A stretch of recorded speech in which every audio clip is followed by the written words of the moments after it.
l'invité de la matinale.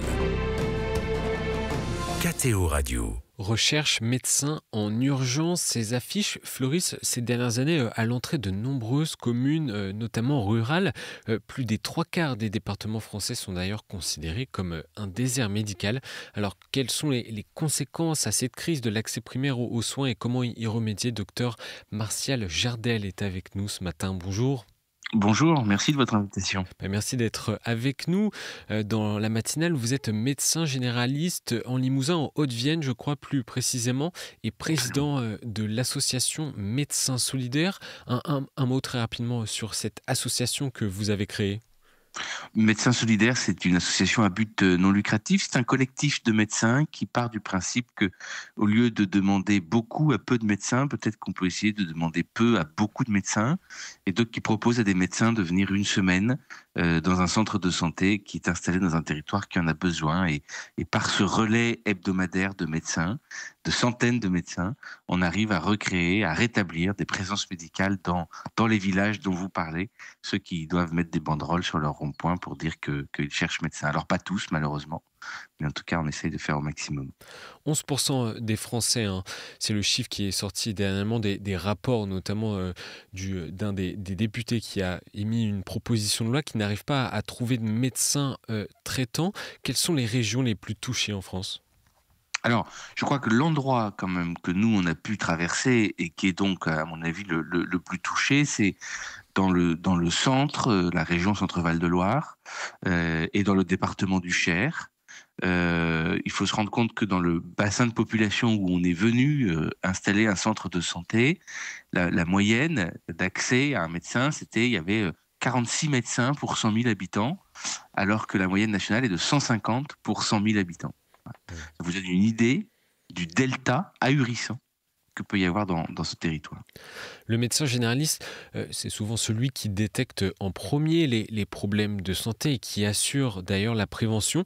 Quelles conséquences peut avoir une baisse des consultations si on n'arrive plus à obtenir facilement un rendez-vous chez le médecin ? Alors c'est très important ce que vous dites. Effectivement, souvent c'est le premier, c'est ce qu'on appelle l'accès aux soins, ou les soins de premier recours, ou les soins primaires. C'est la première étape qui permet de rentrer dans le parcours de soins et après d'être éventuellement soigné directement par son médecin ou d'être orienté vers un spécialiste qui va pouvoir faire un diagnostic peut-être plus délicat, plus complexe, qui va demander plus d'examens ou vers l'hospitalisation. Et quand on n'a plus cet accès aux soins, c'est comme si on fermait la porte. Et donc, il y a des tas de gens qui se retrouvent dans du retard diagnostique avec des pertes de chance qui sont réelles, qu'on a palpées, qu'on a vues, des gens qui n'avaient pas de traitement pour leur diabète, par exemple, depuis 2 ans, avec des complications qui apparaissent, qui, normalement, en France, en 2025, n'existent plus. Et qui sont ces personnes ? Vous dites un tas de gens, qui sont ces personnes, les personnes les plus concernées ? Alors, les plus concernés, c'est ce que moi j'appelle les oubliés. Et les oubliés, c'est ces gens qui sont dans ces territoires et qui n'ont pas le ressort social que peuvent avoir certains autres qui ont un cousin médecin, qui ont une voiture et qui peuvent faire 50 kilomètres pour aller consulter un médecin qui veut bien les prendre à 50 kilomètres de là. C'est ceux qui, quand il n'y a plus de médecin, eh bien, n'ont plus de solution et qui n'ont pas le ressort social non plus d'aller sur BFM TV ou d'aller manifester dans les grandes rues pour crier au scandale. Et donc, qui sont assez seuls dans leur marasme. On se doute que doit bien y en avoir quelque part, mais on ne les entend pas, on ne les voit pas. Et quand on va nous installer un centre dans ce territoire-là, eh bien on les voit, ces gens-là. On les voit revenir dans nos cabinets, on les voit passer la porte et dire enfin, vous étiez où ? Et ce ne sont pas forcément des personnes âgées. Non, alors curieusement, parce qu'on pourrait imaginer effectivement que dans notre territoire, c'est beaucoup de gens très âgés. Donc il y en a évidemment, puisque la population a tendance à vieillir et surtout dans ces territoires où elle se renouvelle moins. Mais on a aussi des gens de milieu de vie, je dirais, entre 40 et 60 ans, qui sont souvent dans une période où ils ne sont pas très concernés par l'accès aux soins. C'est pas forcément une problématique qui est première dans leur vie, mais à un moment, ils se retrouvent confrontés à la maladie parce qu'elle peut surgir n'importe quand. Et là, ils n'ont plus cette ressource-là d'accéder aux soins. Quelle est la nature du problème selon vous, docteur Martial Jardel, la nature de ce problème, de cette désertification médicale qui est importante en France? Alors, c'est une question absolument passionnante et absolument complexe. Il y a deux éléments. Il y a un élément de fond et un élément, je dirais, la cerise sur le gâteau qui nous a fait complètement décrocher. L'élément de fond, il est plus sociétal et je dirais même civilisationnel. Il est de deux ordres. D'abord, la population a augmenté en termes de volume et elle a vieilli. Elle a vieilli, ça veut dire que elle a vieilli sur un temps évidemment qui n'est pas celui des 20 à 40 ans. On vit plus longtemps et on vit plus longtemps sur un temps de vie où on a plus besoin du médecin. Et c'est une bonne nouvelle, et on ne peut que s'en réjouir. C'est le succès du progrès de la médecine, de notre société qui prend plus en soin les gens. Et donc ça, c'est une bonne nouvelle. Mais du coup, ça consomme plus de ressources. Et le deuxième élément, c'est que la médecine, c'est compliqué. La médecine a plus de propositions diagnostiques, elle a plus de propositions thérapeutiques qu'il y a 30, 40 ans.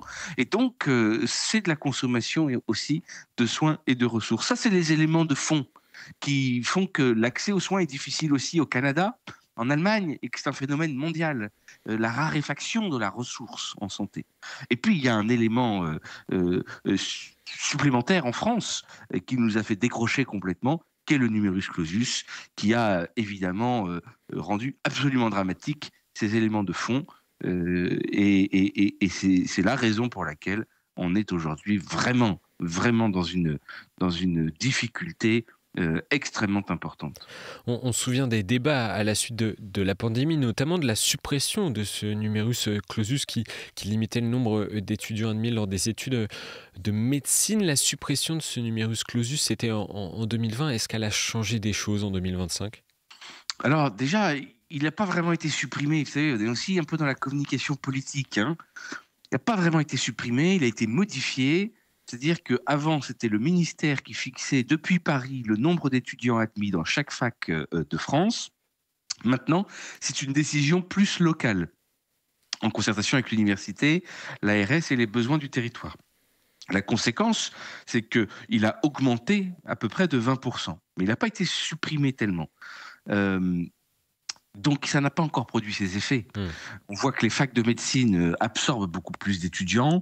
On devrait avoir dans 5-10 ans des résultats qui commencent à poindre leur nez, mais pour l'instant, ça n'a produit évidemment aucun effet, puisque c'est une mesure qui a haute inertie, puisque les études de médecine, c'est 10 ans.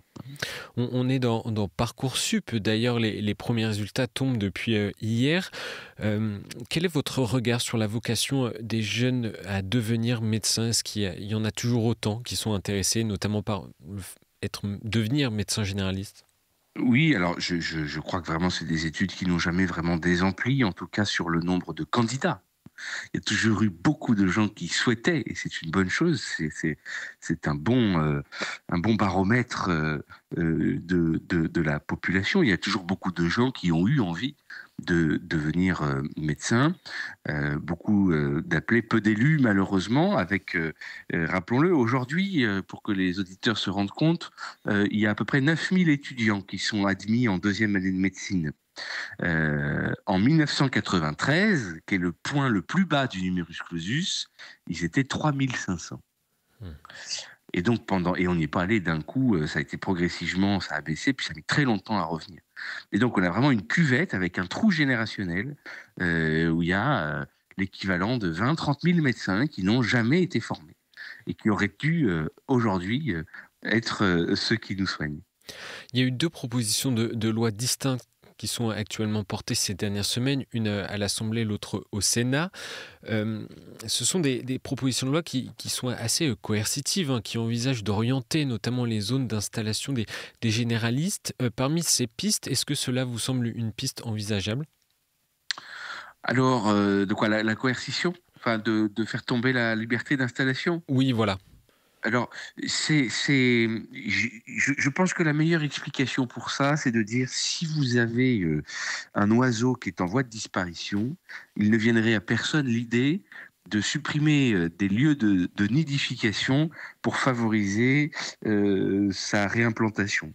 Autrement dit, c'est pas parce qu'on va limiter l'installation des médecins dans certains territoires qu'ils vont par miracle se multiplier. Ça a plutôt tendance, à mon avis, malheureusement, à dégrader l'attractivité de la filière de la médecine générale, puisque c'est un métier qui devient plus contraint et dans lequel on peut se retrouver un petit peu conduit contre son gré à exercer dans certaines conditions. Je n'y suis donc pas favorable parce que je pense tout simplement que ça ne servira à rien. Je comprends la nécessité politique de faire quelque chose. Quand on est député, quand on est sénateur, qu'on voit ses administrés tous les jours et tous les auditeurs qui nous écoutent s'en rendent bien compte, ils se disent mais enfin, que font ces médecins? Pourquoi est-ce qu'ils ne vont pas s'installer? S'ils n'y vont pas, forçons-les à s'installer. Je comprends la dynamique qui pousse à porter une réforme comme celle-ci. Mais en vérité, elle ne marchera pas. Parce que 87% du territoire, vous le rappeliez, est un territoire en désert médical. Et donc, quand vous avez une pénurie, on ne la régule pas par une forme de contrainte. Ça ne marche pas. C'est plus par de l'incitation, par du nombre, comme ce que vous faites à Médecins Solidaires. Le Premier ministre François Bayrou proposait de son côté plus un pacte qui était plus de inciter à les médecins à venir exercer dans des zones de déserts médicaux 1 à 2 fois par semaine. Qu'est-ce que vous préconisez, vous ? Oui, moi je pense qu'il faut en tout cas qu'on se permette l'innovation organisationnelle. Ça ne veut pas dire que c'est fini le médecin de famille, mais il faut qu'on se rende compte que dans beaucoup de villages, effectivement, un médecin de famille ne reviendra pas tant qu'on ne sera pas revenu à des chiffres de densité médicale beaucoup plus importants d'ici 5, 10, 15, peut-être même 20 ans.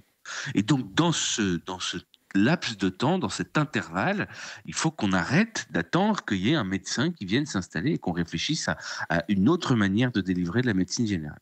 Et donc, c'est ce qu'on fait avec Médecins Solidaires en disant, mais en fait, on peut se répartir la charge entre plusieurs médecins pour que ça coûte peu, mais à beaucoup de médecins, et on fait la preuve que ça fonctionne. Alors, ça fonctionne sur la base du volontariat, ça fonctionne sur la base de la contribution de ces médecins qui ont envie, mais si on crée les bonnes conditions d'accueil, puisque c'est des médecins qu'on loge, c'est des médecins à qui on met un véhicule de fonction à disposition, c'est des médecins à qui on met à disposition une ressource de secrétariat qui est importante, et ce qui fait qu'ils sont très bien équipés pour pouvoir exercer confortablement leur exercice pendant 1 semaine. Parce qu'en fait, souvent, c'est ça qui manque, c'est l'accueil et la prise en compte du confort d'exercice du médecin.